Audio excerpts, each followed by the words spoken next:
Topics that affect our communities. In-depth analyses and opinions. All that you need is in one place. Weekly Review. Sunday night at 9 on ViuTVSix. 新导師，我的战术是一击即中。2017新歌声我来了，新火花。今年的赛制特恐怖。你们天王天后 PK， 这可是今年热门话题。The all-new season of Ogawa Master Drive proudly presents Sing China, live tonight at 9:10. Tune into channel 96 ViuTV6 or watch via Viu.tv and ViuTV app. Rerun tomorrow at 12 midnight on channel 99 ViuTV.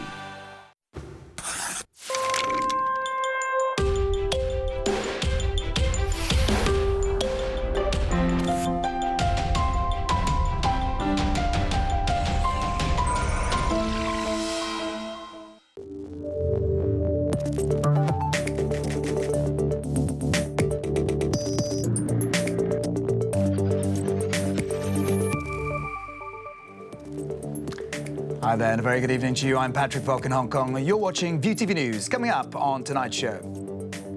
The High Court boots out 4 more pro-democracy lawmakers from office after they were accused of not taking their oaths seriously. All eyes now on how China will handle Liu Xia after the death of her husband, Liu Xiaobo. And elsewhere, Trump hints at shifting positions on Paris Climate Accord while on his Bastille day trip in Paris. All right, first up, in an unprecedented move, the High Court today stripped 4 pro-democracy lawmakers of their seats. That's after the government took them to court for not taking their oaths seriously at the LegCo swearing-in ceremony last year. Leung Kwo-Kung, Lau Siu-lai, Nathan Law and Edward Yiu were accused of adding to the original wording of the oath and twisting their pitches and pace while reading. In handing down his judgment, High Court Judge Thomas Au called these actions theatrical acts and were disrespectful to the oath-taking process.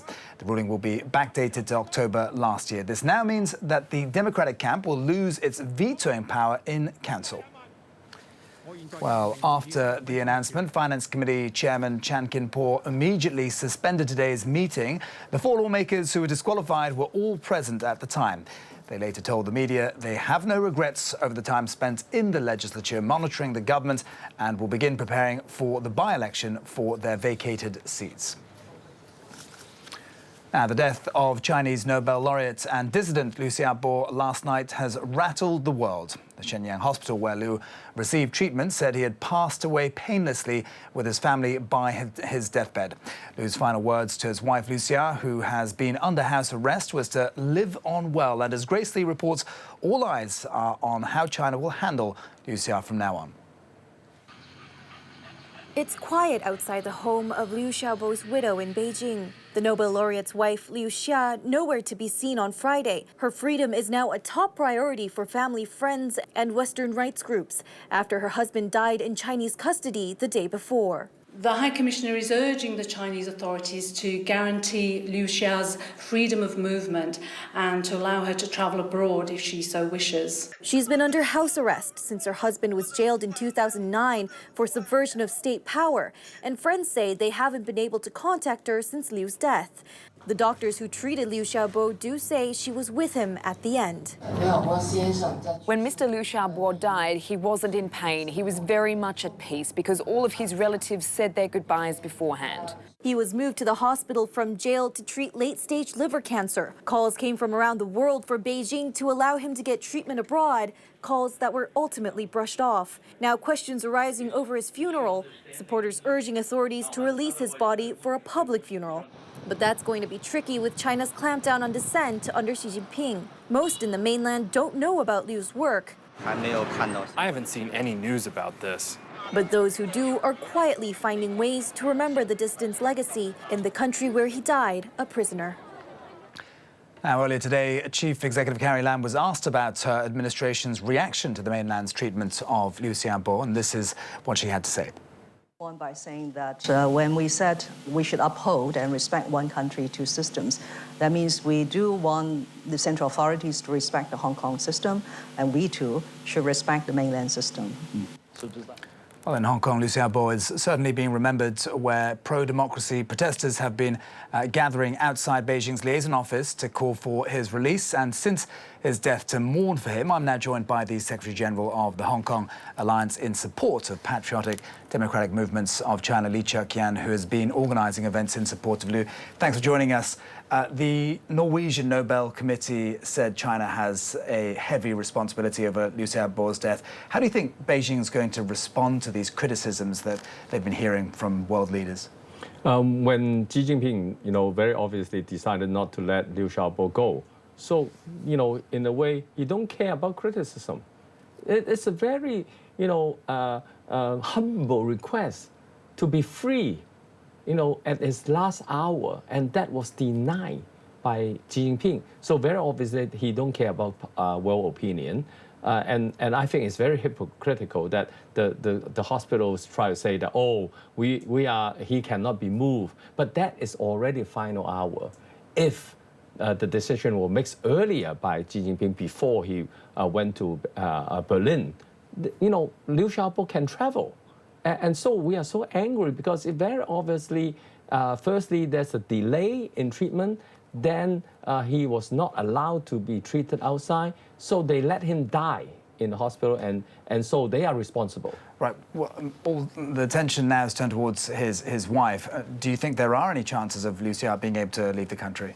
Yeah, of course, we will be organizing a protest tomorrow night. And mourning Liu Xiaobo at the same time demanding the freedom of Liu Xia in Hong Kong. And we are calling upon everywhere in the world to have protests and demand for freedom of Liu Xia. But whether, Xi Jinping will do that, it's very difficult to guess, because he seems to be more concerned about national security than international image, and more concerned with sort of, what we call in Chinese, killing the chicken and warning off the monkey. And so he wants to make a case to the rest of the country, dissident, your freedom is denied, and you have to kowtow, bow down, and then maybe there will be leniency. If not, hardline. Well, let me ask you about how this all links to Hong Kong. First of all, what did you make of Carrie Lam's comments just there that we heard? And also,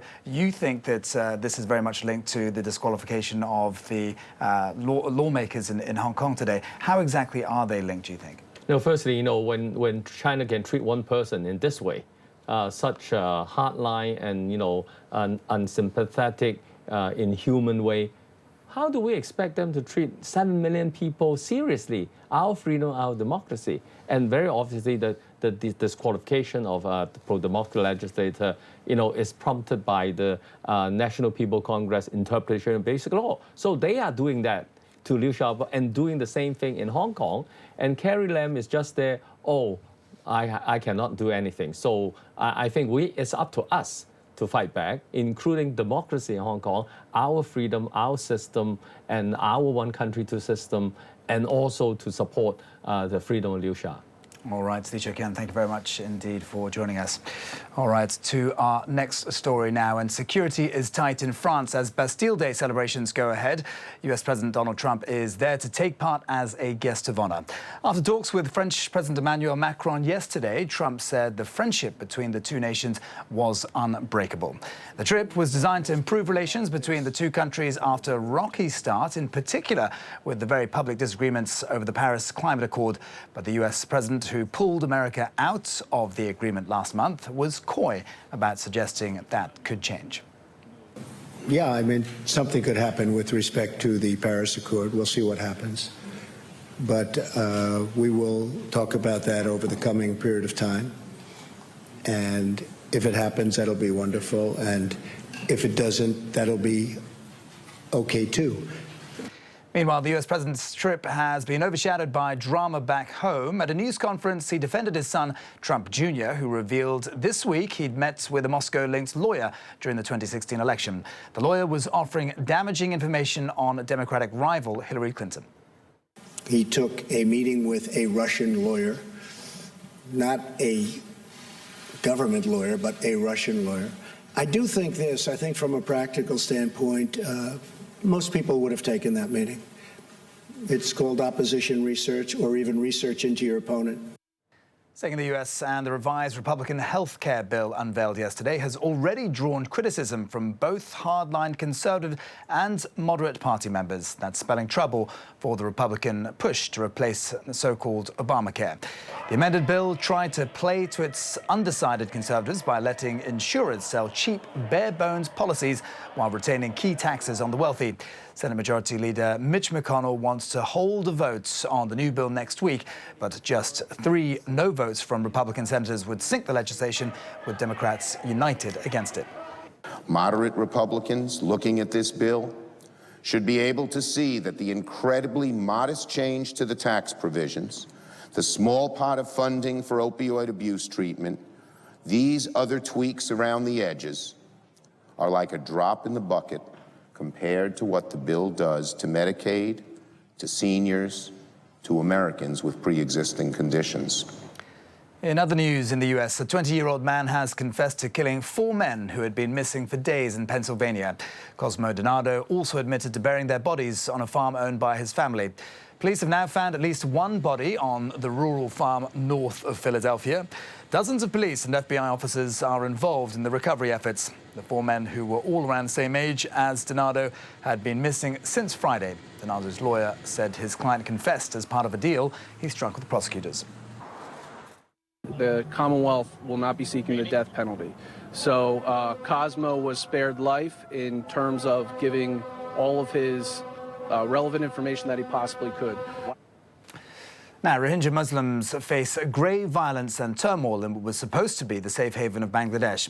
There's been an uprising in murders, and the fear they face has never been so prevalent as it is now. Here's Sam Vadas with the story.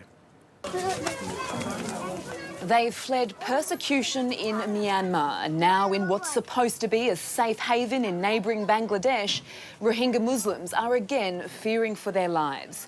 Multiple murders and masked men in the camps of Cox's Bazar have left these refugees terrorised, even young children. I saw a dead body, both hands tied with a rope. A week later, when I went back with the other kids, I saw another body. Last month, a Rohingya leader was stabbed in a makeshift camp. As Reuters' Krishna Das discovered, the killers are a mystery. No one really knows who these people are, actually. I mean, they've been seen roaming the streets of the camps in Kutupalong, in Cox's Bazar, in Bangladesh over the past few weeks. People have heard them speak, but they couldn't recognize his voice. They wear black masks, and some of them wear burqa as well.